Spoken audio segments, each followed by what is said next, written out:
Hi friends, welcome back. ഇന്ന് നല്ലൊരു കബാബിൻ്റെ റെസിപ്പിയായിട്ടാണ് ഞാൻ വന്നിട്ടുള്ളത്. Easy chicken tikka kebab. വളരെ ഈസിയായിട്ട് ചെയ്തെടുക്കാൻ പറ്റിയ നല്ലൊരു അടിപൊളി കബാബാണിത്. അപ്പോൾ എല്ലാവർക്കും സ്ട്രോബെറി ഫിഷനിലേക്ക് സ്വാഗതം.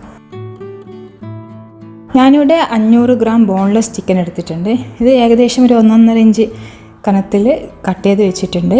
ഇതിലേക്ക് 1 ടീസ്പൂൺ ഇഞ്ചി വെളുത്തുള്ളി പേസ്റ്റ്, പിന്നെ ആവശ്യത്തിന് ഉപ്പ്, ഒരു ചെറുനാരങ്ങയുടെ പകുതി ചേർത്തിട്ട് നമ്മൾ നന്നായിട്ടൊന്ന് മിക്സ് ചെയ്ത് കുറച്ച് സമയം ഒന്ന് മാറ്റി വെക്കുക. ഒരു 15 മിനിറ്റൊക്കെ മതിയാവും. ഇനി നമുക്കിതിൻ്റെ സെക്കൻഡ് മാരിനേഷൻ നോക്കാം. 3-4 table spoon olive oil, 1.5 table spoon Kashmiri chilli powder ചേർത്തിട്ട് നന്നായിട്ടൊന്ന് മിക്സ് ചെയ്യുക. പിന്നെ ഇതിലേക്ക് ഇത്തിരി ഇഞ്ചി വെളുത്തുള്ളി പേസ്റ്റ് നമ്മൾ നേരത്തെ കുറച്ച് ചേർത്തിട്ടുണ്ട്. പിന്നെ ആവശ്യത്തിന് ഉപ്പ്, നല്ല കട്ടിയുള്ള തൈര്, ലൂസ് തൈര് ചേർക്കരുത്, 1/2 കപ്പ് തൈര്, പിന്നെ ഒരു 2-3 പിഞ്ച് കസൂരി മേത്തി, പിന്നെ വീണ്ടും ഒരു ചെറുനാരങ്ങയുടെ പകുതി. ഇവയെല്ലാം ചേർത്തിട്ട് നമ്മൾ നന്നായിട്ടൊന്ന് മിക്സ് ചെയ്തെടുക്കുക. നല്ല തിക്ക് പേസ്റ്റ് ആയിരിക്കണം കേട്ടോ. ഇനി ഇതിലേക്ക് നമ്മൾ നേരത്തെ മാറ്റി വെച്ചിരിക്കുന്ന ചിക്കൻ ചേർത്ത് കൊടുക്കാം.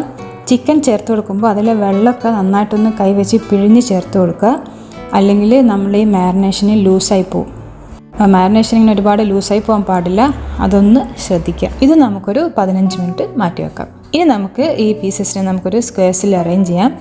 നമ്മൾ പാനിൻ്റെ സൈസ് അനുസരിച്ചിട്ട് അത്രയും ഒരു സൈസുള്ള സ്ക്വയർസ് എടുക്കുക. അതിലേക്ക് ചെറിയൊരു ഗ്യാപ്പ് ഇട്ടിട്ട് നമ്മൾ ഒരു പീസ് വെച്ചിട്ട് ചെറിയൊരു ഗ്യാപ്പ് ഇട്ടിട്ട് അടുത്ത പീസ് വെക്കുക. ഞാനിവിടെ 4 പീസാണ് അറേഞ്ച് ചെയ്യുന്നത്.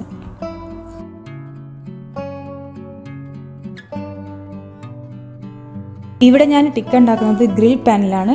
നമ്മളെ കയ്യിൽ നോർമൽ പാൻ ആണെങ്കിലും അതിൻ്റെ മുകളിൽ നമുക്കിത് ചെയ്യാം. ആദ്യം കുറച്ച് butter, 1 teaspoon 1-1.5 teaspoon butter just ഒന്ന് ബ്രഷ് ചെയ്ത് കൊടുക്കുക. ബട്ടറിന് പകരമായിട്ട് ഓയിലും യൂസ് ചെയ്യാം. ബട്ടറിൽ ചെയ്യുമ്പോഴാണ് കൂടുതൽ ടേസ്റ്റ്. പിന്നെ നമ്മൾ പാന് നന്നായിട്ട് ചൂടാകുമ്പോൾ നമ്മുടെ ചിക്കൻ സ്ക്വയർസിൻ്റെ മുകളിൽ വെച്ച് കൊടുക്കുക. പിന്നെ നമുക്ക് ഫ്ലെയിം മീഡിയത്തിലേക്കാക്കാം. ഒരു 2 മിനിറ്റ് കഴിഞ്ഞിട്ട് സൈഡൊന്ന് മറിച്ചിട്ട് കൊടുക്കുക. വീണ്ടും ഏകദേശം ഒരു 2 മിനിറ്റ് കഴിയുമ്പോൾ വീണ്ടും മറിച്ചിട്ട് കൊടുക്കുക. അങ്ങനെ ഒരു 2 പ്രാവശ്യം നമ്മൾ തിരിച്ചും മറിച്ചിട്ടിട്ട് ചെയ്തെടുക്കുക. ഒരുപാട് സമയം ഇട്ടിട്ട് നമ്മൾ ഒരു സൈഡ് വേവിക്കാൻ പാടില്ല. നമ്മുടെ കബാബ് ഭയങ്കരമായിട്ട് ഡ്രൈ ആയിപ്പോവും. അപ്പോൾ നമ്മൾ വിചാരിച്ച അത്രയും ആ ഒരു പെർഫെക്ഷൻ കിട്ടില്ല, ആ ഒരു ടേസ്റ്റും കിട്ടില്ല. ഇപ്പോൾ ഇത് നന്നായിട്ട് കുക്കായി വന്നിട്ടുണ്ട്. നല്ല ജ്യൂസി ആയിട്ട് തന്നെ നമുക്ക് കിട്ടിയിട്ടുണ്ട്. എപ്പോഴും കബാബ് നമ്മൾ ചെയ്യുമ്പോൾ നല്ല ജ്യൂസി ആയിട്ട് കിട്ടാൻ ശ്രദ്ധിക്കുക, ഡ്രൈ ആയി പോകരുത്. കബാബ് നമ്മൾ എപ്പോഴും സെർവ് ചെയ്യുന്നത് ഒരു റൈത്തൻ്റെ കൂടെയാണ്. അത് ഡിപ്പ് ചെയ്ത് കഴിക്കുന്ന ഒരു റൈത്ത കൂടെ ഉണ്ടാവും എപ്പോഴും. അപ്പോൾ അതിൻ്റെ റെസിപ്പി നമുക്ക് നെക്സ്റ്റ് വീഡിയോയിൽ കാണാം.